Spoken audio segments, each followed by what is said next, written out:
I'm in John 17, if you'd like to find your way there. We'll look at John 17 through 18, but I want to look at a little bit of the context, 17 through 19, with you this morning. Years ago, I saw, I think it was on PBS, it was a special that was a panel discussion. So you could picture this room with a lot of tables, and there's a dozen or so high school seniors sitting around at these tables. And each one of those students was chosen because he or she could articulate a particular worldview that they held. And so there was an environmentalist, there was a Marxist, there was a capitalist, there was a feminist, and there was one young man that represented Christianity. And so there they were spread out around the room. In the middle of them were two United States Supreme Court justices. How would you like to have an interview with those guys? One was Chief Justice Roberts, and the other Antonin Scalia, if you know those names. Antonin Scalia has written a book, Reading Law, that's this thick, and it's basically biblical hermeneutics. It's really amazing. And I've learned a lot from it. Anyway, what the men would do is they would ask a question of this panel. They would pose some problem, some real world problem, and then they would say, "What would you say?" And the individuals would give their response. Let me give you one of them. Antonin Scalia said, "Suppose you took a vacation in a far-off land, and there you spent some time on a plantation. And on that plantation, you watched a slave with a shovel dig a 6 foot by 6 foot by 6 foot hole in the ground, with the instructions that when he finished, he was to fill it back in, pat it down, and start another one. Now, suppose you had an opportunity to spend some time talking with that individual. What would you say?" Now, I got to be frank. I don't remember their answers. I just remember the kids, they were predictable. Workers of the world unite, or whatever it was, And then the justices would cross-examine them. I don't remember what their answers were, but I'll never, ever forget the question. And let me just contemporize it for you and for me this morning. What does Christianity bring to real-world problems? When we're discussing conflicts around the world, or we're discussing the needs in our community, or we're discussing the individuals that we know that are in great trouble, what does Christianity bring to the table? Now, that's a haunting question, isn't it? And it's so important that Jesus prays, asks God the Father to answer that in the lives of his disciples. Now, two questions. Are you a disciple of Jesus this morning? Okay. If you are, according to verse 20 of chapter 17, Jesus prayed this for you as an individual. Okay. Second question is, how many of you think that God the Father answered the request from God the Son? Well, you don't have to raise your hand, but do you think it's pretty probable that God the Father would answer the request of God the Son? I do. And so as we listen to what Jesus prayed for in this passage, I want you to think of the certainty that this has been answered in your life as an individual, this request that Jesus prayed. And so I've entitled the sermon, Marked by Truth Sent into the World, and we'll see how that goes. So just for sake of structure this morning, I want to look at what Jesus said. I want to talk about how he said it. We don't do that a lot. And then we'll talk about what he meant, and then how he applied the lesson even before this point to his own disciples. Now, we are on holy ground in this prayer. I'm wearing my Crocs. That's because of feet stuff challenges at my age. But this is where you take your shoes off, right? You take your shoes off. We're on holy ground. Jesus is praying. And it is just moments, really, before he goes to the cross. He's going to be tortured to death on a torture device that the Romans perfected from the Persians, and they did it well and thoroughly. Jesus knows that. Where's his focus? I know where my focus would be. His focus is on his disciples and on you all these years later. He could have prayed all kinds of things, but he prayed for you. And I love that about Jesus. And so this is what he said. Let's see if we can do this. I have it on, men, and I'm clicking the button. All right, so next.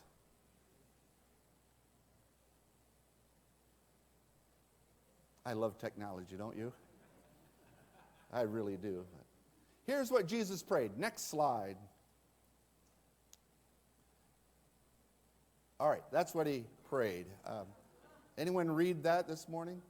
Now, there's a big debate, John. I know there's a big debate whether Jesus spoke Aramaic or not. But if he spoke Aramaic, that's what it sounded like. That's Syriac Aramaic. Okay. Next. Oh, I clicked it. It worked. This is what John wrote. And I won't ask anyone to translate this morning. I wouldn't mind doing that. But this is what John wrote. He wrote in Greek. And this is, next slide, is a very reliable translation of this passage. Next slide, please. I'll just say next. This one you can read, all right? Okay. New King James Version. So the committee that put this together went back to the original and translated. And so what Jesus said is this: sanctify them, that's the disciples, by your truth. Then he said, your word, he's speaking to God the Father, your word is truth. As you, God the Father, sent me into the world, I also have sent them, disciples, into the world. And for their sakes I sanctify myself, that they also may be sanctified by the truth. That's what Jesus prayed. And in verse 20, he prayed it for you, this specific thing. So that's what Jesus said. Boy, I do this with fear and trepidation. The next slide. And this is how he said it. This is how he prayed it. Next slide, please. It looks like this. All right? What does that look like?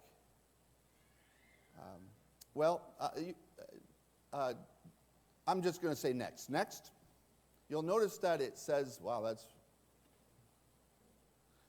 we're not blanking that out. That's supposed to be highlighted, and you're supposed to be able to see that. So, all right, live and learn. So sanctify them with the truth, okay? And then next slide. And you'll notice that we end with sanctify them by truth, okay? So sanctify and sanctify them and sanctify them. Next slide. Then we have in the middle, we have as you sent me. Next slide. I sent them. Do we have another slide? Yes, into the world. And next slide, into the world. Next slide. Your word is truth is there, and then the next slide is there. All right. So what you're seeing here is that he begins and he ends with similar words, and then an additional thought, and then similar words, an additional thought, and then similar words. They call this, and scholars call this a chiasm. I love words like that, don't you? Say, where'd you learn in church this morning? I learned chiasm, whatever that means. So, but it's a mirror image. So an X, part above the line and part below the line, it reflects. And so what we're looking at is poetry here. Jesus is praying in poetry. Now, what do you know about Hebrew poetry? Maybe you know a great deal about it, but one of the characteristics of Hebrew poetry is strong emotion. This is not one of those, now I lay me down to sleep, pray my, whatever it is. What is it? Soul to sleep. Can you imagine praying that with your kids every day? If you don't wake up tomorrow, if you die in your sleep, which is interesting. That's the kind of thing my mom would say. Well, if there's a fire during the night, remember to use that window over there. Just pleasant dreams. But this is not one of those, let's say, grace prayers. This is one of those prayers you can't find the remote or your phone prayers. You know those prayers? Oh, no, I have to go. God, please help me find that dumb cell phone again. It is emotion-filled. This is urgent prayer. This is desperate pleading as Jesus prays. He prays, but it's really important that sometimes we think about, how did he say that? He's pleading desperately for you and me. Some things need to be given to us by the Father, and so he's praying for that. And the other thing is that as you go through that, the green and blue is in the center of this, and we're to focus some emphasis there. It's sort of like, these are important, and this is really important in the middle. Right? So it's just kind of a visual, this is what's important. Today, if you were writing something, text message, you might, well, you probably shouldn't, but you might put it in caps, right, if you really want to get it across. Or if you're writing something, you might highlight it or put it in italics if you're typing it. Well, they didn't have those tools when John was writing, and in Hebrew Bibles too. So they will do things like this structurally to focus on what's important. So marked by truth and sent into the world is the theme here. Okay, that's how Jesus said it. Next slide.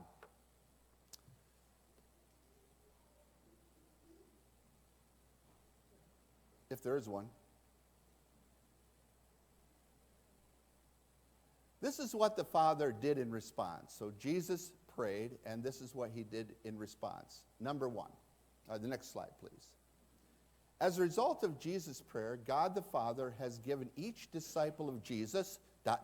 Next slide. A distinct identity. God the Father has given each one of us a distinct identity. I was at a writers' conference this week and had a great time. It's Montrose Bible Conference's writers' conference, and they invited me to come be their campus pastor for the week at R.A. Torrey's place. Man, it's so historic down there in Montrose. So I said, well, what do you want me to do? And they said, come talk to people. As you can imagine, that wasn't very hard for me to do. My goal in life is to become a Walmart greeter. All right? I like people, and so it was great. I just got to walk around and talk a lot. But they had name tags, So who are you? When people ask you, who are you? It sometimes is a context that determines who you are and those kinds of associations. But Jesus wanted his disciples to understand and possess a specific and distinct identity. So after this morning, if I say, who are you? If you listened, you could tell me who you are, right? But distinct identity. Next slide. Jesus said, sanctify them by your truth. Your word is truth. The word sanctify, if I asked you this morning, by the way, do you like to respond publicly? You guys used to having the pastor say, so what do you think? And you respond? No, I see people shaking their head. That's a response. Okay. All right, so I just so I know who I'm working with here, because sometimes they say, so what do you think, Maybe I'll do that sometime. But sanctify them, means set apart, right? It's essentially setting something apart from something else. In the Bible, sanctify has to do with setting apart things for God's use. If it's common, that's fine. Everyone can do that and use that. But if it's sanctified, it's for God's use. Now, can you think of any place where that happens very distinctly and graphically? And you probably could think of a number of them. But think of the inauguration of the tabernacle under Moses. That was a great Sunday school class, by the way. And I really enjoyed that. Who's the teacher there? You're the teacher. Okay, you look different. You look smaller now than you did then. But that was really fine. Thank you so much for that in the book of Exodus. So they created and worked on and made the tabernacle, and then Moses is going to inaugurate it. Remember that day, inauguration day, what he did? Now, they're beautiful curtains. There's white vestments. There's all kinds of colors and pristine objects, just beautiful. So what did Moses do? Well, someone sacrificed an animal, put the blood in the bowl at God's instruction. And remember what Moses did? He walked up to furniture and he smeared blood on it. He went over to the curtains and smeared blood on it. He went up to the high priest. Where did he put the blood there? Remember? Earlobe, thumb, big toe, if I remember. And on their vestments. And so they're here. Can you imagine a mom who has to do the washing? What in the world are you doing, Moses? But everything got blood on it. Why was that? Well, very graphically and obviously, God wanted Moses to instruct the people what was theirs and what was God's. And don't confuse the two. There were no picnics in the court with the bronze altar there. Let's have a barbecue this week and see if we can. You know how that happens sometimes. You call it the pastor, say, we have a large family reunion. Can we do it in your gym? That happens once in a while. Well, you didn't do it that at the altar. There were no family reunions in the holy place. And there certainly were no guided tours into the Holy of Holies. On your right, notice the table of showbread. No? Smell that incense? That's before you. Now let's complete our tour in the Holy of Holies. No. I said that to someone. They said, tie a rope on your ankle first, because you ain't going to survive that. But they were sacred spaces. They were sanctified spaces. They were for God's use alone. And everything that was for God's use alone was marked with blood.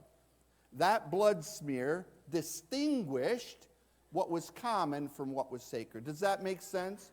Okay, that's pretty straightforward. So when Jesus prays, sanctify the disciples, he's saying, distinguish them. Distinguish my disciples from all other people on earth. Give them an identity that is distinctly different than everyone else. Now, class, what does he pray that God the Father would set them apart or distinguish them with? And you can read it, right? Your truth. Now, there's some discussion whether the original said the truth. Either way, it's the same thing. The truth. Distinguish them by marking them with the truth. Right? You ever hear anyone say, well, that's your truth? Well, that may be true for you. It's just such silliness, this, relative approach to truth. And if I say, I'm going to be there at 5 o'clock and I've just spoken the truth. If I say that's $14.99 and it is $14.99, then I've spoken we all know that, right? And so he's talking about, in Greek, the truth. Now, when a Greek mom said, look at the river, the kids would ask, which one do you want us to look at? Now, they didn't have an A or an an in Greek, so if the mom said, look at river, they would say, what do you mean by river? Okay, so that's the distinction. Like if I said, get me the chair, which one would you get? Well, it depends on the context. If I said, get me a chair, which one would you get? Right, anything that has chairness, right? You know how that works? You walk into a room and say, what objects in this room have obtained chairness? Isn't that how you think? Philosophers are great. So in this case, it's the truth. So what's the question we should ask? Well, what truth are you talking about, Jesus? Well, he answers it. He says to the Father, your word is truth. And no article. It possesses the quality of truth, your word. Now, you know the word logos, right? Is that a weird word for you? I don't know if your pastor, although I remember him being a fine Bible expositor, whether he used a lot of Greek or not. But logos, oh, he did? Oh, man, I like him even more now. I have great respect for pastor.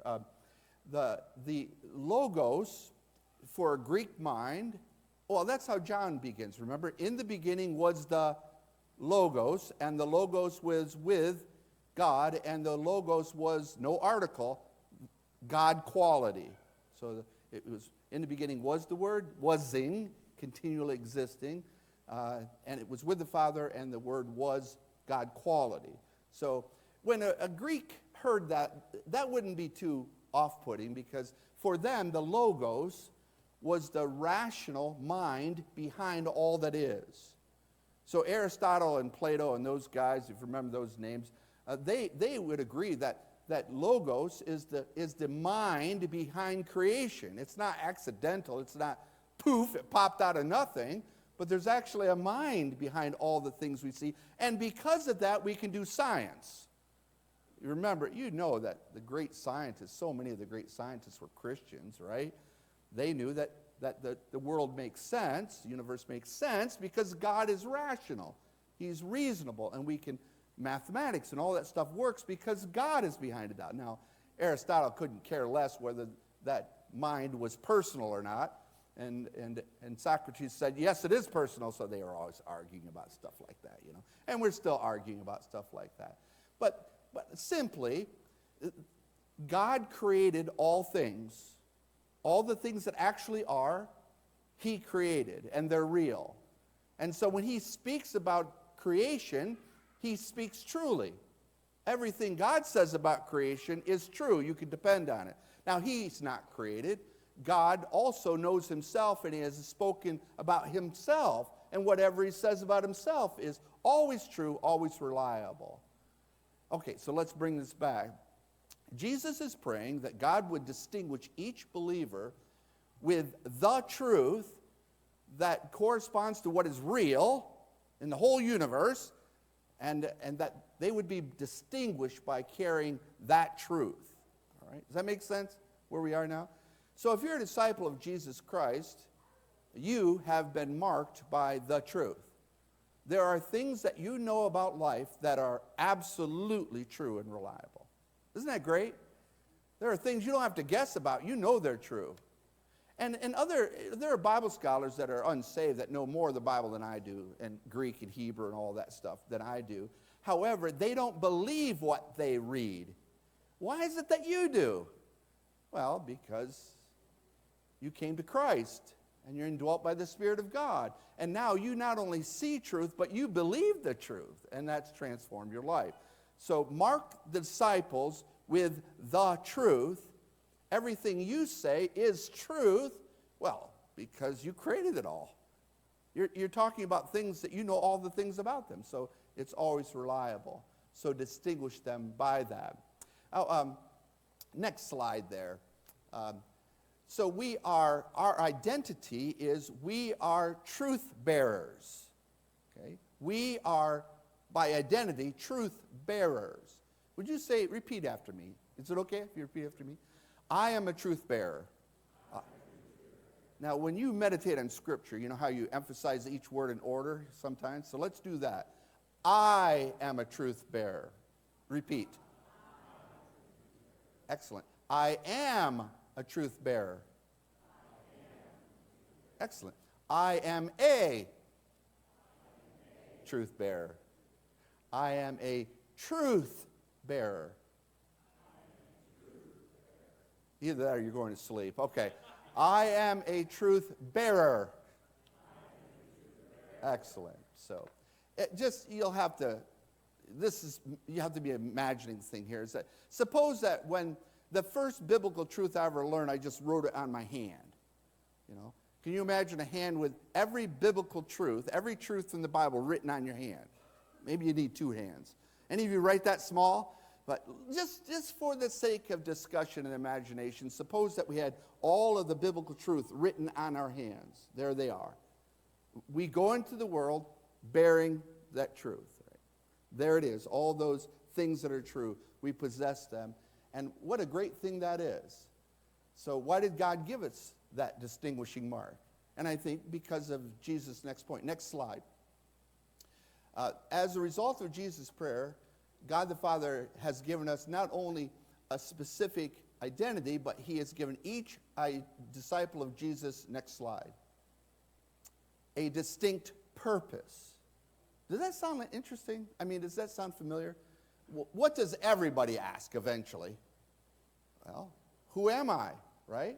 What else they ask? Yeah, or why am I here? You ever ask that? I've felt that a couple times, like, why am I here? You know, I understand why you're here, but so why am I here? So he gives them a distinct purpose. Next slide. As you sent me into the world, Jesus prays to the Father, I also have sent them into the world. All right, so let me suggest that our purpose is not just to be truth bearers for ourselves, though the truth benefits you and me, but God has, the Father and the Son have something in mind, that you're going to bear that truth into the world. That doesn't sound fun to me, but that's what Jesus said, sent into the world. Now the word send here is, you know the word apostle, right? The Apostle Paul. That's a transliteration of Greek letter by letter into English. There are a lot of words like that in Greek that they don't translate. Do you know they don't translate baptize? They just bring it letter by letter into the Bible. That's not too helpful. Jesus is transliterated. Christ is transliterated. All kinds of words are brought into English letter by letter. My question is, okay, but what do they mean? Paulos for Paul. What does that mean? Well, I get a kick out of that one. It means small one. His parents named him Saul. Who is Saul? He was the tallest king Israel ever had. And so they named him Saul. And his friends called him Shorty. But anyway, so much for means of names. But anyway, the word apostle is transliterated into English. And it began life as describing, apostle described a ship that was fully laded. I would say loaded, but they would say laded. And sent out into the Mediterranean to go port to port and deliver its wares. That was an apostle. And then later on, it became used for, we would call it the person an ambassador. So an ambassador for a king or an emperor in those days. We still have ambassadors, right? What does an ambassador do for the United States? What do? Well, you know, they go to another country. Maybe you could name some of them. I don't really pay much attention to them, but there are different countries that have an ambassador. We have what do they call that place? Embassy, right? Where they live. Or when they speak officially, who do they represent? Who are they speaking for? Yeah, absolutely. So when you hear the ambassador speak, you're hearing the words of the king. That's really important. When Paul identifies himself as an apostle, what he's saying is, when you read my words in Ephesians, those are the words of Jesus Christ. Do you take them as such when you read the scriptures? I am hearing God's voice this morning. As you read your Bible, you can say, this is a text message to me today, here where I'm sitting, because it is the voice of Jesus Christ sent through an ambassador. That's the word here. We could translate it, as you sent me as an ambassador into the world. Well, that's quite a statement. He's saying, when you hear me, Jesus, you're hearing the words of the Father.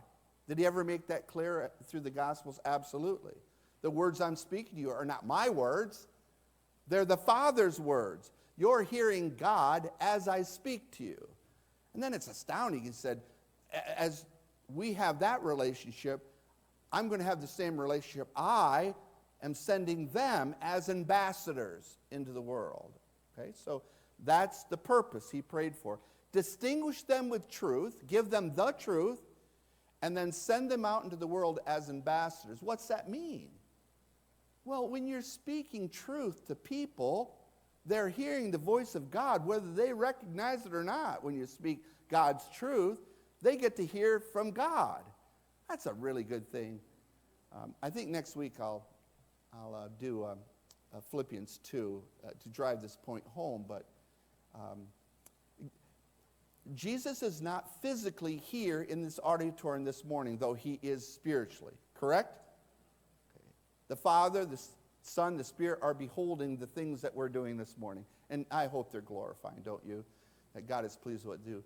But Jesus is not physically here, so if you see someone struggling to get out of the door, who are you going to call on to help them get out of the door? Well, no one, right? You'll just go do it. You'll help them. Did I tell you we just did a week with Johnny and friends out in southern Ohio? It's one of the most taxing ministry thing I've ever done in my life. One of the most enriching. I'm still processing what I learned. You know what God did? I didn't realize. You know Mike Paris? Mike is pastor out in Attica, not in the prison. He's in the church. Mike pointed this out to me after I was all done, but I went to Topgolf, and I didn't stretch, and I'm very old, and I wrenched both knees. I couldn't even walk when I got to Johnny and Friends. Isn't that interesting? It never even dawned on me that God disabled me to send me to a week of disabled people. It never even dawned on me till the end. Oh, that's what it was about. I wish it was healed up now, but stairs are still not my friend. Anyway, when you help the least of these, you're doing the work of God. Your hands, your feet, your hugs are doing the work of God. And when you speak God's truth, they're hearing the voice of God. And that's significantly different. As you sent me into the world, I also have sent them into the world. And next slide. And so we are ambassadors. We are truth bearers, and we are ambassadors into the world. That's not a very friendly place, into the world. So let's say that together. I am an ambassador. Try that. Do you believe that? Okay. Jesus prayed it. I think God answered it. You are a truth bearer, and you are an ambassador. Given the privilege of giving the king's speech to the people around you. Now, I just want to ask you a practical question. Which truth are you sharing with your neighbors? How many of you just unload the whole thing, just dump it on them? You just see them and you just dump the truth on them. How many do that? Any parents here? How many times the kid comes up and says, your child comes up and says, ask you a question, and you just give them the whole load, right? 50 years of experience, you just give them the whole thing. Now, I'm a pastor. I talk all the time. And it took me a while to realize that someone comes and asks me a question, sometimes they just want the quick answer, right? So I started asking, do you want the short answer or the long one? That's what I ask now. And I'll give you the one that you want. So the short answer is yes. So the long answer will take 45 minutes beginning in Genesis. All right, that's the kind of thing. But it dawned on me to ask the question, what are our neighbors asking? I got this truth here. I got all this truth, but what are they asking? Wonder if I'm trying to answer questions they're not asking. How effective is that going to be? Don't tell Greg I said this. Is this being streamed this morning? Oh, it is? All right, well, I'm stuck now. Greg is 10 years old, and we were on the campus of Ross Corners, and he was headed off to school. We're on the campus, so he's headed out the door, and he's rushing, and he says, Dad, yeah, when I get home today, I have a question about girls. Gone. I'm not sure what I was supposed to be studying that day in the study, but I can tell you where my brain was. The whole day, fretting and stewing about he's there already? He's only 10. What should I say? How much should I say? How should I couch this? What should I build as a context? All that sort of thing. I'm fretting and stewing the whole time. Somewhere toward the end of all that, a question occurred to me, and I think it's one of those God things, one of those God nudges, not audibly, but you understand what I mean. It was, maybe you ought to ask him what he wants to know first. Whoa, that's a good question. So the other thing I thought, well, by the time Greg gets home, he won't remember the question anyway. Door opens, bang, book bag throws onto the couch. Dad, I'm ready for the answer to the question. And so now with my newfound parenting skills, I say, so son, what would you like to know? And my son says, why are girls so mean? Oh, I can handle that one standing on my head. The other, not so much.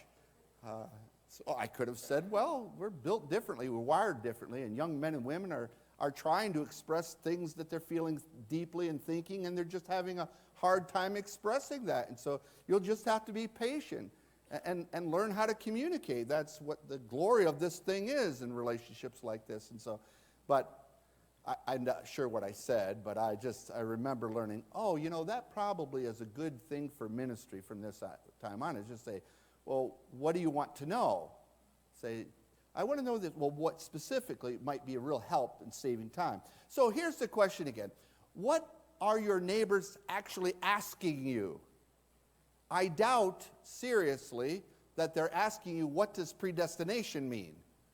Or what does justification mean? Or what does preterition mean, or superlapsarianism? How about that, John? What does that mean? I doubt anyone will ask you those questions. If they do, please come tell me. Okay, that would be fascinating. What are their questions? What are the students that you work with? What are their questions?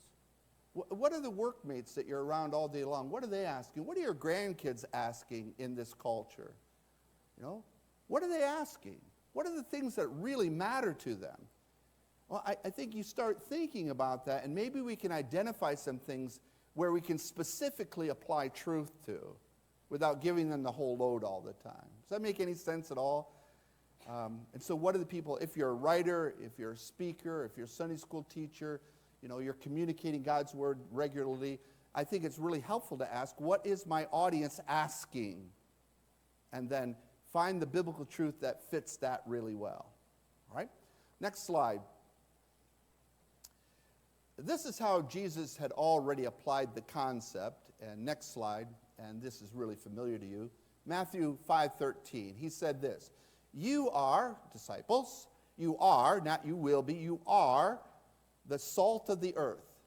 But if the salt loses its flavor, its saltiness, how shall it be seasoned? It is then good for nothing but to be thrown out and trampled underneath men's feet," or the feet by men, right? So he's talking about salt that loses its saltiness. So you are like salt in the world. Well, what's salt do? Some of you probably could answer, a 30-minute message on this, what salt does, but it preserves, doesn't it? My dad used to prepare animal hides to use, and he would stretch them out and salt them. A lot of salt on them, and it preserved the skins and cured them. I don't know the chemical stuff, maybe you do. But it also seasons, right? I had a long story. I ended up in the ER playing golf because it was 90 degrees in the shade, and that day I only had one can of Coke. The nurse who put the IV in said, "You should have dumped that on your head for all the good that was." But in that unit, they thought it perhaps was heart, and so they gave me a heart diet. I said, "Good, I'm starving." And they had vegetable soup. There wasn't a lick of salt in that anywhere. It was water with stuff floating in it. I did not enjoy that at all. I like salt. How about you? Salt seasons. Well, next slide. We are to be salt and light in the world, and we'll see that in just the other part of that in just a second. Next slide. I bring to you two clay pots, and we're going to lift them up and look what's underneath them in illustration of what Jesus is talking about. Which pot would you like to lift first, left or right? It doesn't matter. Next slide. There is what's under the right hand pot. And so what is that? Well, what that is, it is salt from a salt marsh. In those days, you'd go down to the margin of the salt sea, for instance, and you would scoop up buckets of briny salt.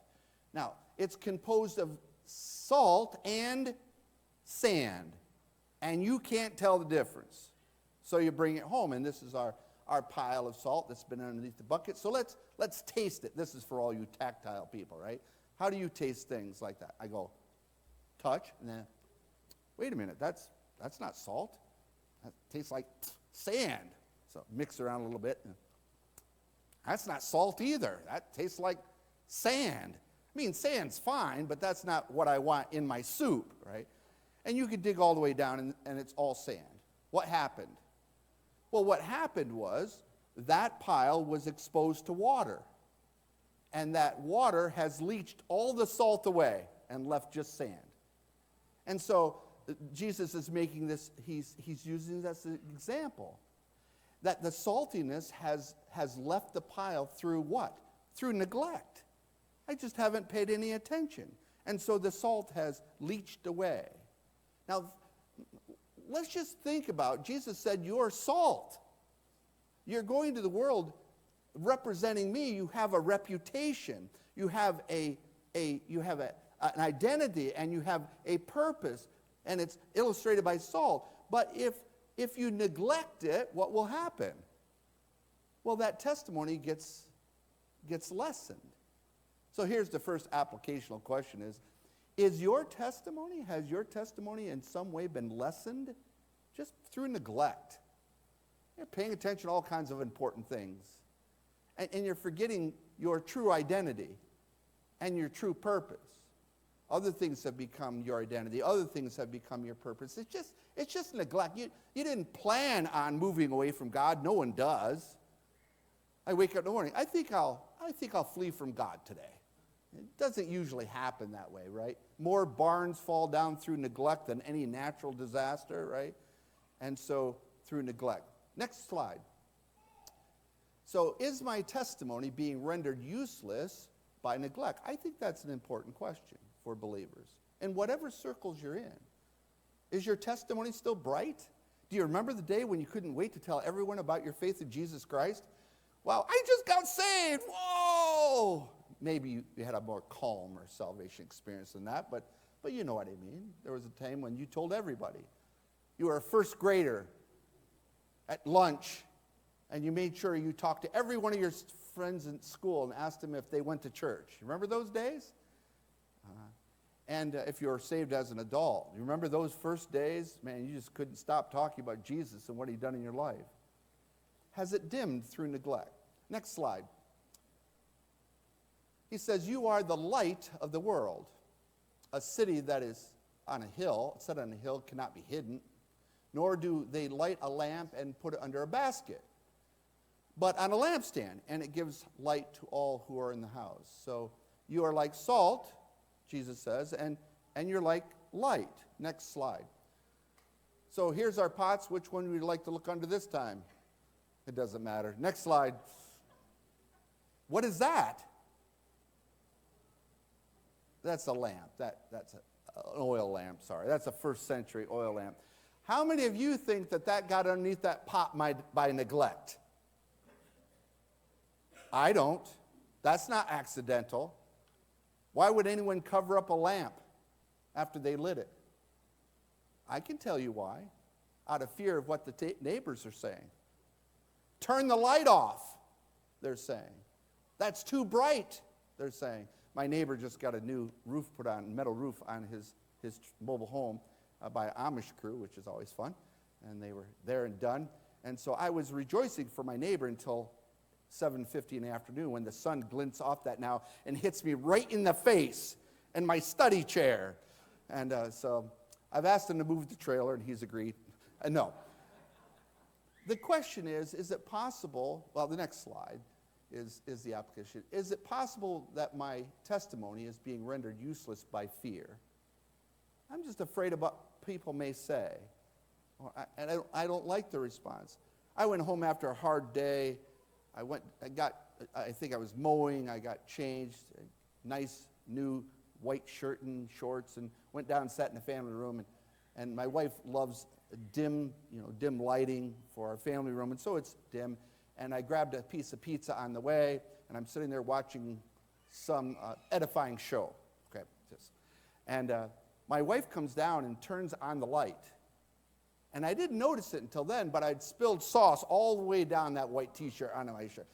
I said, "Turn off the light!" I was more content before. Thank you very much. Well, you know how that works, right? There are things that are true that you can say no one wants to hear, or there are a lot of people that don't want to hear it. And so, is it fear that's chipping away at our testimony? And I don't know how to answer that for you, whether neglect or fear has lessened your testimony, but I think it's worth considering because you are a truth bearer. You are sent into the world. You don't have any choice about who you're going to be. You are a truth bearer. So the question is, again, what are the questions that people are actually asking? It might be about addiction. It might be about child rearing. It might be about a habit they're trying to get over. It might be a sense of purposelessness. It might be a fear for the future. What are they asking? And then what truth does God give as consolation and help and wisdom? I just want to leave you with that question, and may God use this passage in your life. Last slide. Last slide. There we are. Read this with me. Let your light so shine before men that they may see your good works and glorify your Father in heaven. Amen? Yeah. Go be salt and light today. God bless you. John?